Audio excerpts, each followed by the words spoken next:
How a $50 million superyacht sank in minutes. The Mediterranean was quiet that afternoon, the sky soft and golden, the kind of beauty that only lulled you into a sense of security. Off the coast of Sardinia, the 56-meter superyacht Basian was anchored peacefully, just a few hundred meters from the harbor.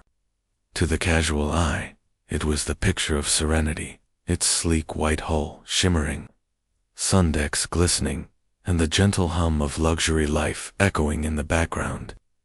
Guests on board sipped wine, staff moved about gracefully, and the sea, for all its vastness, seemed tame. But the calm was a trap. Within moments, everything changed. What had started as a light breeze turned hostile without warning. The sea, just minutes before, gently licking the sides of the vessel, shifted into a dark, writhing beast.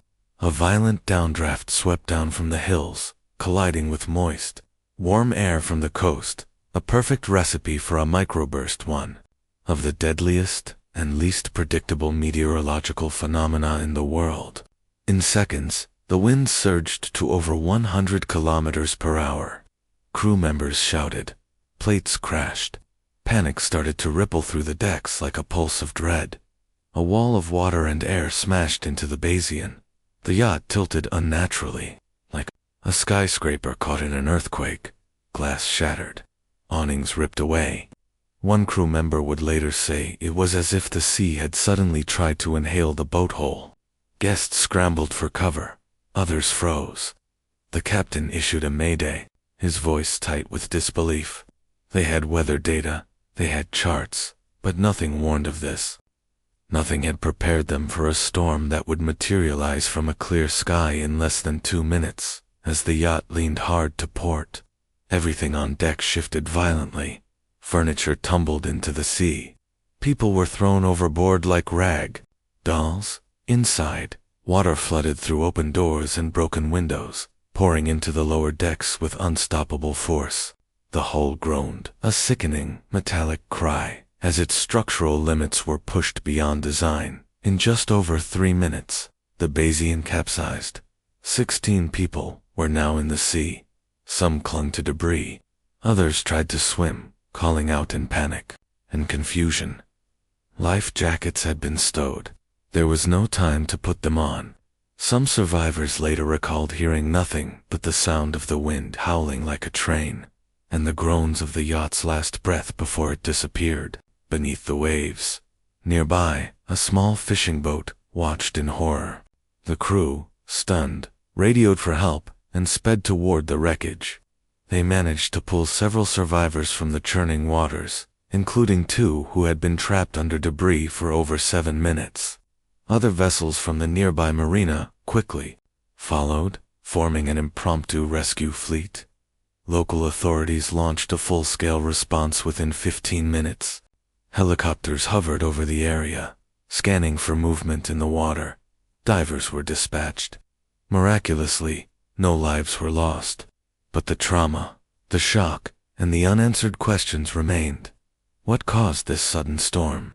And how could a yacht, of such size valued at over $50 million, fitted with the latest navigation and safety systems, be brought down in minutes? Experts soon began piecing together the timeline. The analysis began with satellite imagery and localized wind patterns. The Italian Meteorological Institute confirmed that a sudden supercell had formed above the Gulf of Asnara, just north of Sardinia. This supercell wasn't part of any predicted weather model. It had built up invisibly, high in the atmosphere, and released its fury in the form of what meteorologists call a dry microburst. These events are rare, almost impossible to detect, with enough warning, and devastating.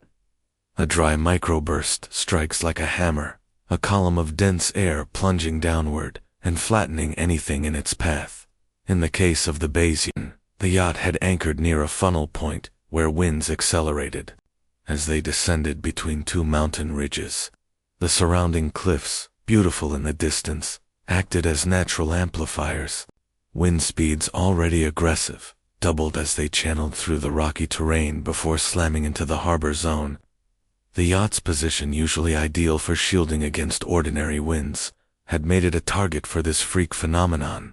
Marine engineer Luca Ferrante, one of Europe's top yacht safety consultants, examined the wreck and concluded that the boat had no time to deploy stabilizers. The design was sound, he said. But this wasn't about design. This was nature, unchained. He pointed out that the Basian's high-profile superstructure, common in modern luxury yachts, made it more vulnerable to high crosswinds, with 56 meters of exposed upper decks, and most weight concentrated above the waterline. The vessel became a sail, a floating skyscraper, with no warning to brace. But the story of Basian is not just one of meteorology or engineering. It is a story about fragility. The people on board that day experienced what few ever do, the terrifying realization that wealth, technology and planning mean nothing when nature decides otherwise. One of the guests, a German entrepreneur in his 50s, described the sensation of being inside a collapsing machine. Everything moved, the floor, the ceiling, water was pouring from the lights. It wasn't a storm, it was a collapse. A steward, only 24 years old, and on his second week of work, recalled how he was thrown against a wall and then slid across the salon as the yacht tilted. I thought I was going to die. I couldn't even stand. The wind was screaming. Everything was breaking. And then, silence, then water. Several survivors mentioned that their instincts failed them. There was no direction, no training that could have prepared them for the chaos. They weren't on open seas, where waves build over hours. They were at anchor, in sight of land, and then they were drowning. The Basian's final moments were captured, partially by CCTV from the nearby harbor and a mobile phone recording from a tourist filming the dramatic sky. The footage shows the yacht rising violently on one side, then pivoting as if tossed by a giant hand. In less than 5 seconds, it went from listing to rolling, the hull exposed, the mast arching into the waves. Screams can be heard. Then, just ocean spray. By the time emergency teams arrived, most of the wreck had settled on its side, half submerged. Only a few meters of the bow remained visible above water, rocking slightly, as if in mourning. Over the following days, the yachting world reeled. Forums lit up. Designers defended their models. Owners asked questions about insurance, about microburst detection, about anchor alarms, and tilt sensors. But beneath the technical chatter, a deeper question echoed. Are we building monuments too? Fragile for a changing world. As climate patterns shift and Mediterranean summers grow more unstable, incidents like Basian's capsize could become more common. Historically, the Mediterranean was considered a mild cruising zone, but recent years have brought sudden storms, freak wind events, and record-breaking temperatures that fuel atmospheric chaos. Dr. Serena Marchetti, a climate physicist at the University of Padua, warned in a televised interview, "We are entering a time where the abnormal becomes normal." What happened to Basian was rare, but not unthinkable anymore. In the weeks that followed the Basian's capsizing, investigators raised what remained of the Superyacht from its final resting place, just 11 meters beneath the surface.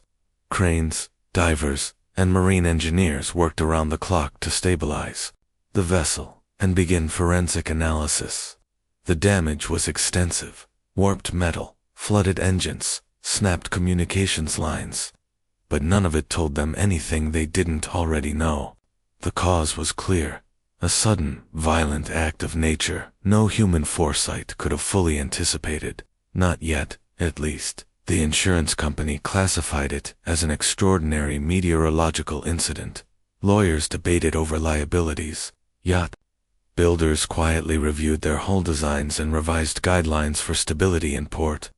But among the survivors, none of that mattered. For them, the name Basian no longer represented luxury or status. It had become a symbol of how fragile even the grandest structures can be when the world turns without warning. The captain of the Basian, a seasoned sailor with over 30 years of experience, gave a statement to the press but declined interviews. His face, captured briefly on camera, said more than words ever could, eyes sunken, voice low, as he apologized to the families of the guests and crew, even though no one had died. "We survived," he said, "but something broke in all of us. And perhaps that's the most powerful legacy of what happened. The sea didn't just claim a yacht, it shattered illusions. That even in a world of GPS satellites, predictive weather modeling, and carbon fiber hulls, we are not untouchable. We are not separate from nature. We are part of it. And when it moves, we move with it." To this day, the footage of Basian rolling over in the harbor is used in maritime safety seminars and university lectures on climate volatility. Some say it was a freak event. Others argue it was a warning, a storm out of nowhere, born from a changing sky, striking a monument of wealth and progress, and reducing it to wreckage in under 4 minutes. The harbor where it happened is quiet again. Tourists take photos. Boats come and go. But every sailor who passes that spot now looks once more at the sky, listens a little longer to the wind, and wonders if behind the calm, something else might be coming. And in that silence, the story of Basian lives on, not just as a tragedy, but as a reminder that even the grandest ships can fall, that even in paradise, the storm can find you, and that sometimes survival isn't just a matter of luck, it's a matter of listening.